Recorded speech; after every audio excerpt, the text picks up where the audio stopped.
Yeah. Started an argument. Wanted to and where they went. Yeah. Three little pigs Yeah. were really gassed. They'd never heard such a corny blast. We played in the West. We played. Yeah. We've heard the most, but you're the least. Yeah. Joe, he was ready. Yes. Announced he was Hey, joining oh. up with a band. Yeah. Yeah. Oh, it's jazz. Yeah. Oh, yes, Money Penny. Blast. Welcome to the Sean Connery School of Jazz. Hey! My name is Chris Quinlan. Welcome to, yes, the Sean Connery Melbourne Musos. Feast Took Live, half hour, maybe a little bit more. Hey!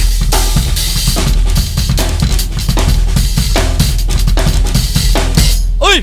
I'll bring the upright bass back in a little while. Oh, come on. Out of there. And hello. Hey. All right. So as I said, my name's Chris Quinlan. Let's rock. I'm going to do something that I love doing every now and again. I keep revolving back, and then I try and do a different thing. Frank Zappa once said, "Jazz is not dead. It just smells funny." And what I'd like to do is show you some of the funny smells of jazz. Okay. Now, what a long, wonderful history jazz has. And when it first started, it was, you could think Scott Joplin, the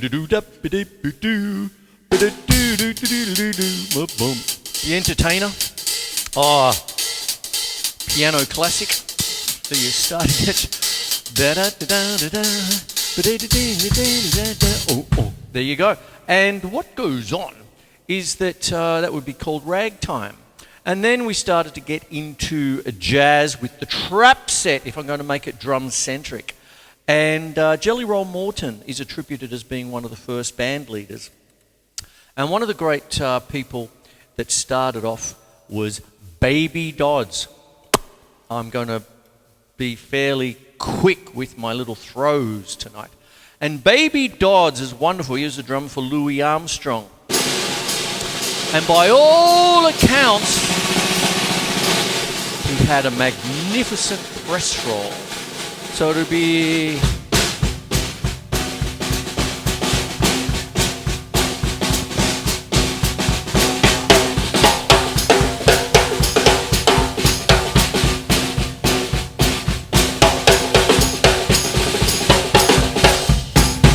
Hoi! And that's what you have. And what goes on is that comes out of your New Orleans second line rhythm, coming up through there throughout the 19th century.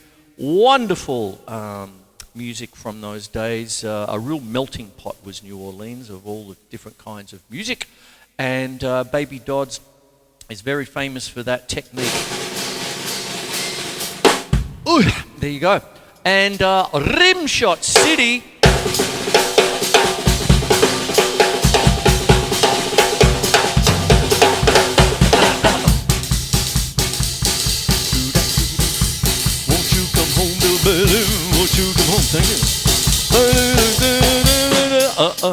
Yes. Yes, thanks, Sean. And what goes on is that's Baby Dodds in the ragtime era. 1917 seems to be attributed to an important date when the trap sets started to get put together. And when you see the early trap sets, literally a marching bass drum. They were huge, so you had these gigantic bass drums going whoompa, whoompa, whoompa, like that. And they would just put the various little bits and pieces together, come up with a little pedal. You've got to remember that the car had not long been invented. So some of the early technology was based on an accelerator pedal from the car that they produced. They said, well, let's stick a beater on the end. There you go. First bit of automation. There you go. So there you go. And so what happens is your dear Baby Dodds, like...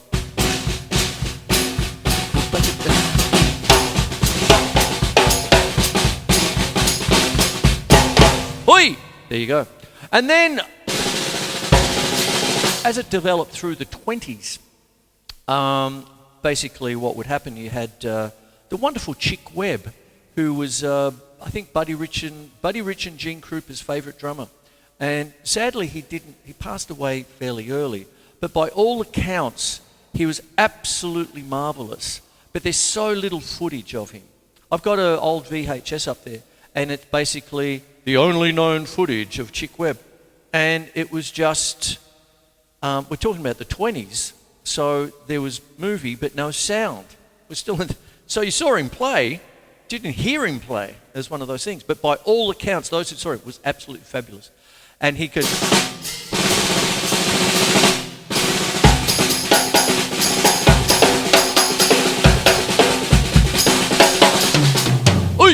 And that's what you have. And now we go into arguably the golden years of big band jazz throughout into the 30s. I'm working quick because I'm going to try and go through all genres.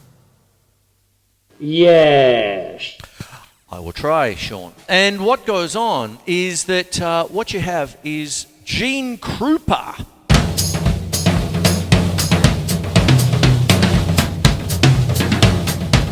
Jungle drums, they call it.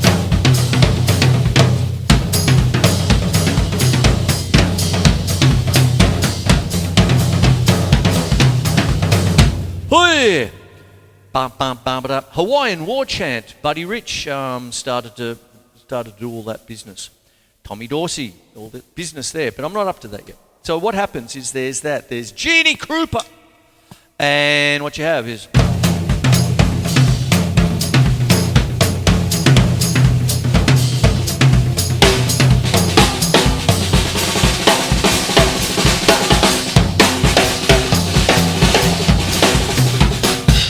Ah, beautiful. Buddy Rich, of course, we all know about that. He was a bit of an innie. You've got innies and outies, like, you know, are you an innie or an outie? And that kind of thing. And when you're talking about certain drummers, I mean, when you're talking about, say, the jungle drums business, it's tom-orientated. So you're playing out, then you do a little rim shot in.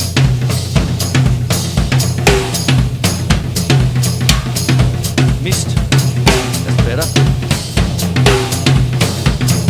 See, I'm out, and there's that. But when you watch Buddy Rich play, he seems to be snare-centric. And then what happens is he shoots out, you see. So he's a bit of an innie.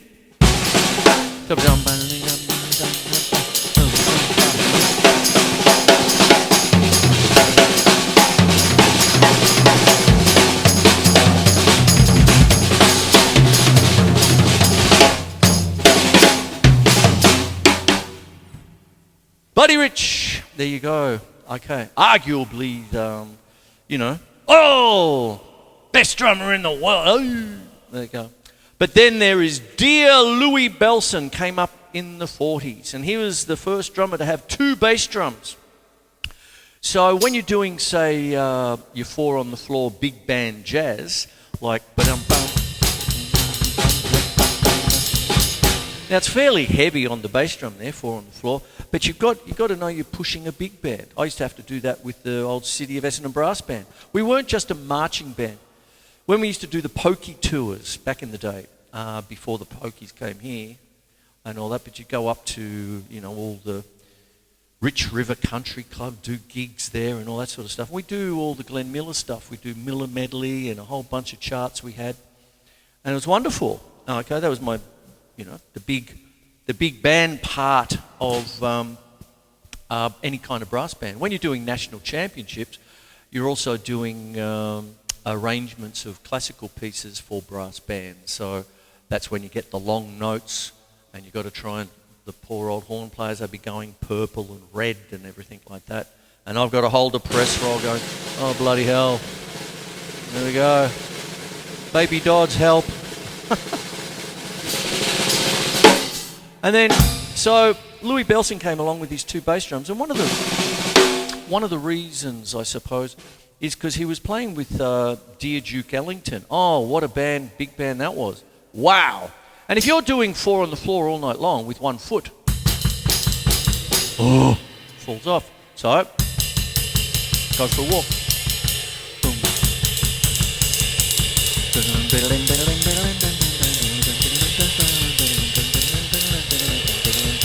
Oi. There you go, that's Louis Bellson. There it is. Now, working quickly, because I want to try and get in as many parts of jazz as I can. And please forgive me in advance if I miss out one of your favourites. Please add them in. I've only got a certain amount of time, so there you go. And what happens is that you've got Louis Bellson, and then the war started, World War II. At the outbreak of World War II, big band was king. Those like the Dorsey brothers, Glenn Miller, Artie Shaw, they were the Taylor Swifts of the day. I'm not sure. Anyway, but that's what it was. They were big on the charts. They were number one. And they were absolutely fantastic. And Neil Peart said once, it said it was the one time in history where everything came together, in the sense that the best musicians were also at the top of the charts. It was on one of those Buddy Rich memorial concerts, or Burning for Buddy and all that sort of business that he was doing at the time. And what it is it really was. I mean, you'd listen to something on the radio and go, how the hell, who's that drummer? Oh, that kind of thing. And so that's what you had. Now, essentially, you've got to do a little bit of musical detective work sometimes, especially in this trade, when you're coming up with a show or you're teaching and all that, and you think, why did this happen? How did this change? And all this sort of business. And World War II basically sent the world bankrupt. You couldn't tour with a 34-piece big band anymore so much. But there was new music coming up, courtesy of Dizzy Gillespie and Charlie Parker, called bebop. Okay, and Kenny Clarke was essentially is attributed as being one of the first to develop a style of bebop. But the guy who mastered it was Max Roach. Both of them. There you go. And what it is up until now, I've been doing this.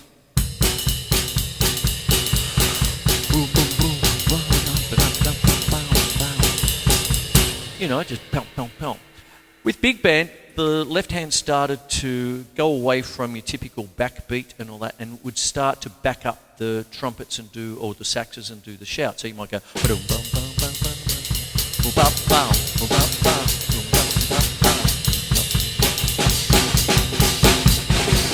There it is. There you go. Go have a listen. Then the bass drum started to get a little bit too heavy for bebop, because it's fast and nimble, very quick. So the bass drum then got taken out from the typical 4 on the floor, and then you do a dialogue between bass drum and snare drum. So it'd be very cymbally, you see.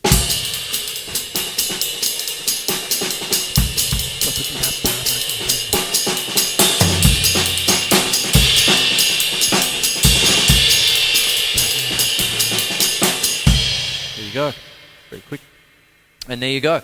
So that's what goes on. Now, this kind of music, I started the show off with the click. 1, 2, 3, 4 in 4, 4. 1, 2, 3, 4.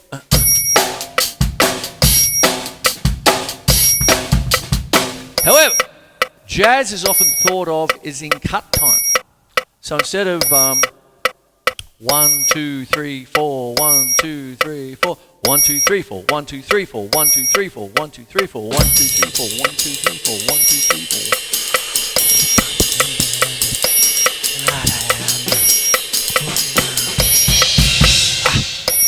There it is. There you go.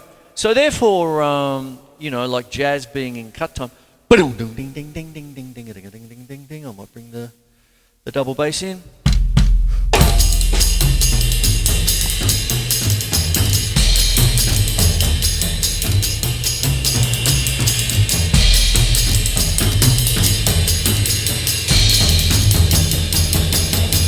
Oh, there you go. Terry Bozzio does a wonderful thing called Jazz for One, where he actually uses the tom-toms as the bass line. So you might have bit.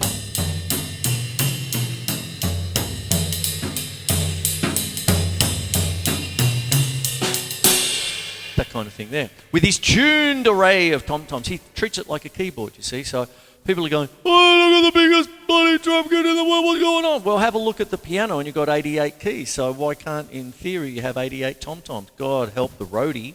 But anyway, there you go, you see. And then with the advent of these triggers, you can get a little bit harmonic, you can mix it up, you can tune. I've got these tuned to what have I got them tuned to? Pentatonic, I think. Roughly. I might have to just adjust a little bit there. But there's that. But I've had them in harmonic minor, I've had natural minor, I've had all sorts of things with that. And there you go. And there you have that. And this, not a pentatonic, but what you've got is a way of getting tonal, you see, being melodic.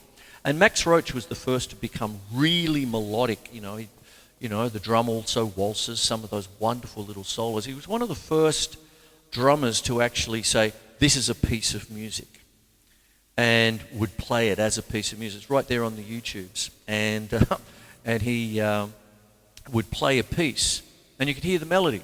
And then he would stop, get a little bit of applause, and then the next one, and then the next one. And he was really the vanguard of things like that.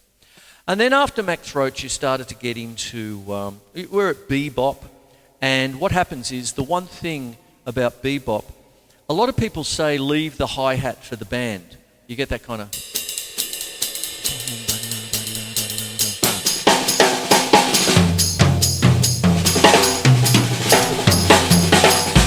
So it's always there, you see, even though you're going a bit fully sick, half sick on that bit there. But what you've got then is the hi-hat for the rest of the band, you see, and that's what goes on. But then you started to get into modern jazz from the 50s. Also, the advent of avant-garde jazz and cool jazz. It started to split off into different things. And Dizzy Gillespie was there for all of it. He started to get into Latin jazz and all that, Night in Tunisia et al. And what it is there is that some of the drummers that came up, we're talking about Elvin Jones, who I dearly love, who main claim to fame is being John Coltrane's drummer for such a long time. And he had these beautiful rolling triplets.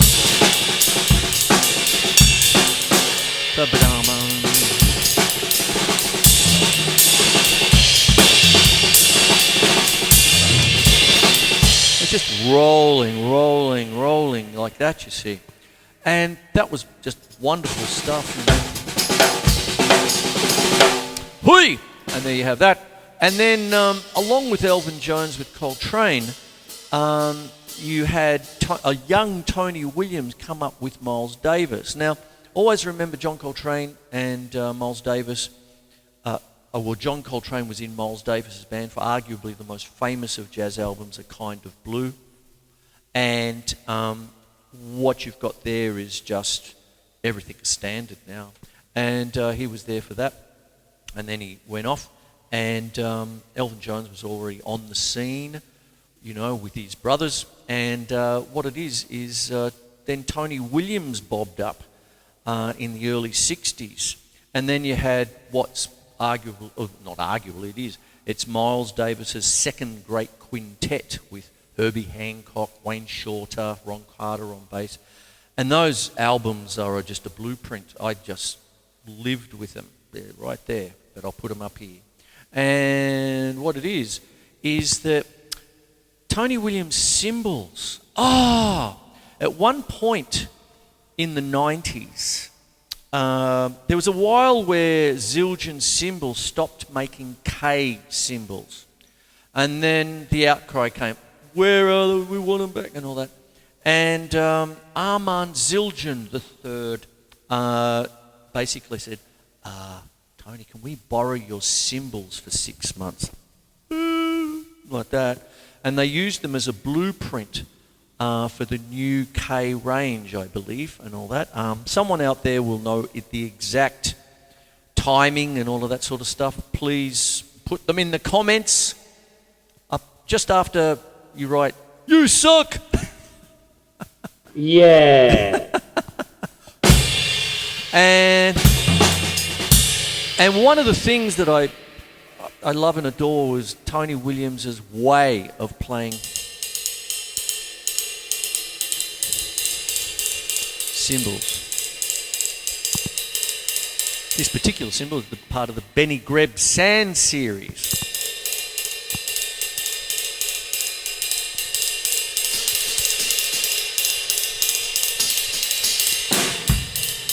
And there you have it, you see, that kind of thing there. Now, what I'm doing now is starting to morph into contemporary jazz. And one of the great drummers, when we're talking about a process of elimination, when I'm starting with Baby Dodds, you notice each period, arguably, you take one bit out and you're left with it. So what I'm left with at the moment is just really the hi-hat. So you get this 1, 2, 3, 4, 1, 2, 3, 4.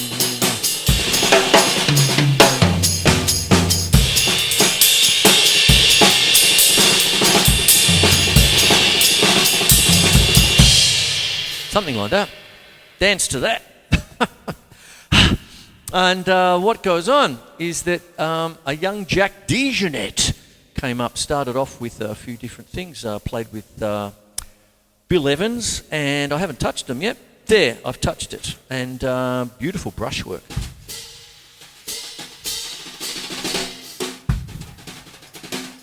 And then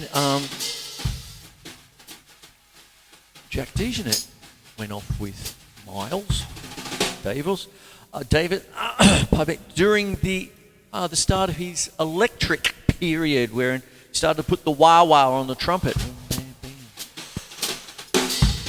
But with Bill Evans and things like that, some beautiful brushwork. After he went to Miles, another wonderful drummer, Paul Moshan. I loved Paul Moshan. And I was so happy when I found out that his main cymbal was my main cymbal over there, a Paiste Formula 602 22-inch dark ride. Oh, I've had that since 1979. The amount of times people just, I want to buy it. How much? Name your price. I don't care. I go, no, it's mine. Suffer in your jocks. There you go. Oh, what sort of a lesson is this?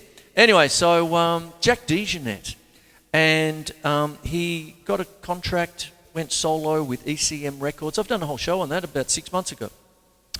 And they called it the ECM sound when they developed a flat ride. I had two, but I don't have one at the minute.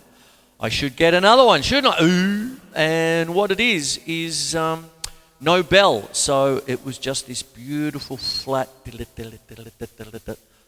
no overtones. Very quickly, there's your tap, there's the wash of the cymbal, and with many cymbals like this one over here, if you hit it hard enough, the wash goes over, so you don't hear the tap anymore. Look.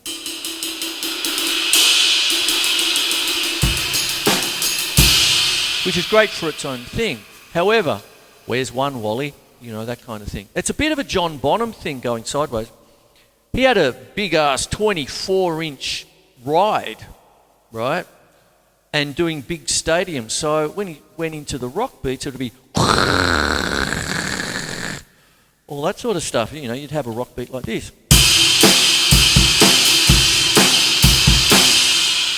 It's just like that.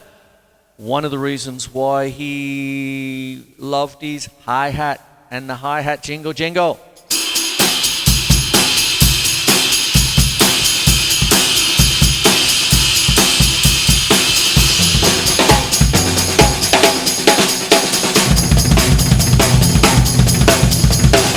But I am talking jazz. That wasn't jazz. Anyway, so there's that. And that's the importance of the hi-hat. There you go, with the Jack DeJohnette. Jack DeJohnette with his flat ride.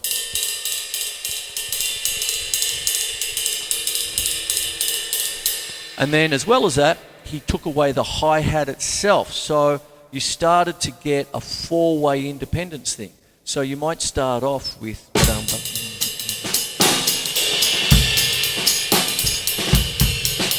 Move it around. One of the other things too is that back in the day, you wouldn't travel around with a big-ass Doris like this.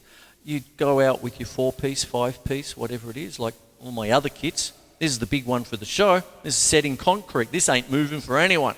And I've got my white kit, Delilah over in the other room. I've got the old Sonophonic over there, the old Rosewood one, which I love and adore. And I bought that because of Jack DeJohnette. I loved his, I was just mesmerised.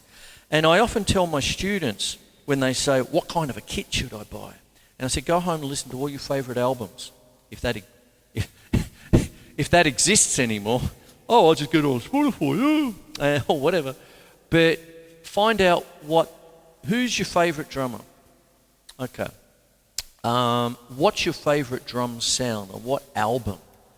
And then go check it out. Go and play it, kind of thing. I had dear old Murray Hyde back in the 90s with Paul Mosum. Basically, Murray just said one day, Chris, how come you're playing that drum kit when I know all your favourite drummers are playing DW?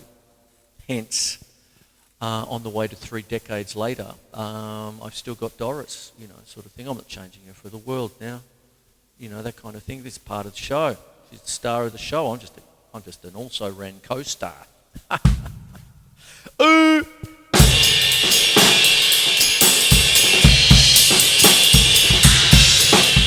So you're getting very,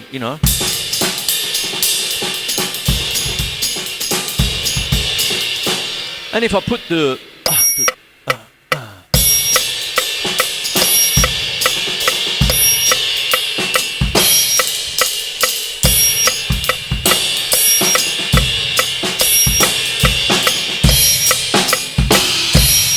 I'd play that 4/4 then, from the cut time from before.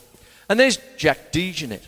And then the late 60s into the early 70s started to happen, and things got busy with a certain Billy Cobham with Mahavishnu Orchestra. And, oh my Lord, what were we listening to? So I flattened out a bit.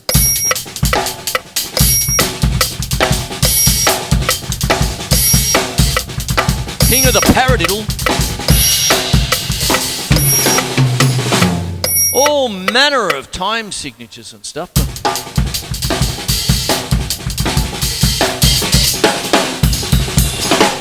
And then following on around about 76 with Chick Corea came Steve Gadd. Oi! And in those days, the question used to be, are you a Cobham guy or a Gadd guy? I'd like to think I was a both guy, but I do have a soft spot for Billy Cobham because he came first. And by about 5 or 6 years, really, with all the paradiddly, diddly, doodly stuff.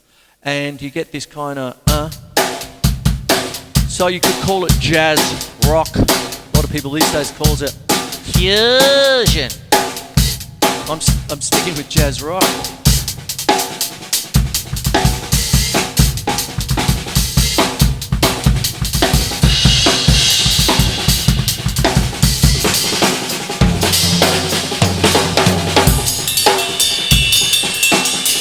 Where's one, Wally? And there you go. So what happens there is that's your 70s into your jazz rock and all this business. Now I better get a wriggle on because I've already gone over time, and we're into the 80s, and then you start talking about the dear people who take that a step further, like Dennis Chambers, Vinnie Colaiuta, Wacko, all this business. So I hope you got something out of tonight. Well, Joe, he was friendly, he shook their hand. And it's all about jazz, Well, not Joe, dead. he was friendly, he shook their hand. And now Steve was joining up with a band. there you go. Instead of starting an argument, going into it where they went. Oh! Three little. Oh, avant-garde. Cecil Taylor, hang on. Well, Joe, he was friendly, he shook their hand. Cecil Taylor live in the Black Forest. Instead of starting an argument, Ronald Shannon Jackson.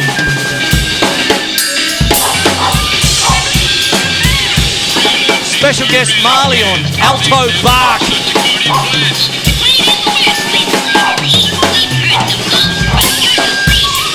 I'll have this up probably tomorrow.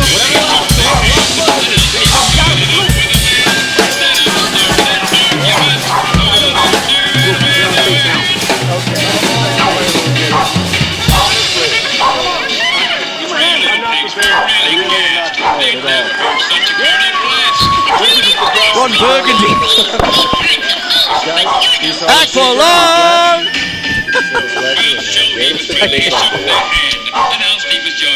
Beer o'clock, I think. Instead of starting an argument, one and two and away they went. I'm not hearing it right now.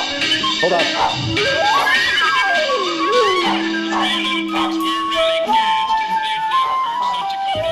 We got it now. It's all right. Fire up, Ronnie. Little ham and eggs coming at you. Hold on, people. Hope you got your griddles.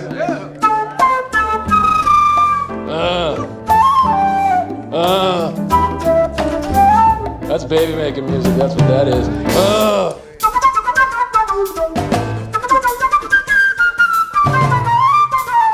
Let's go.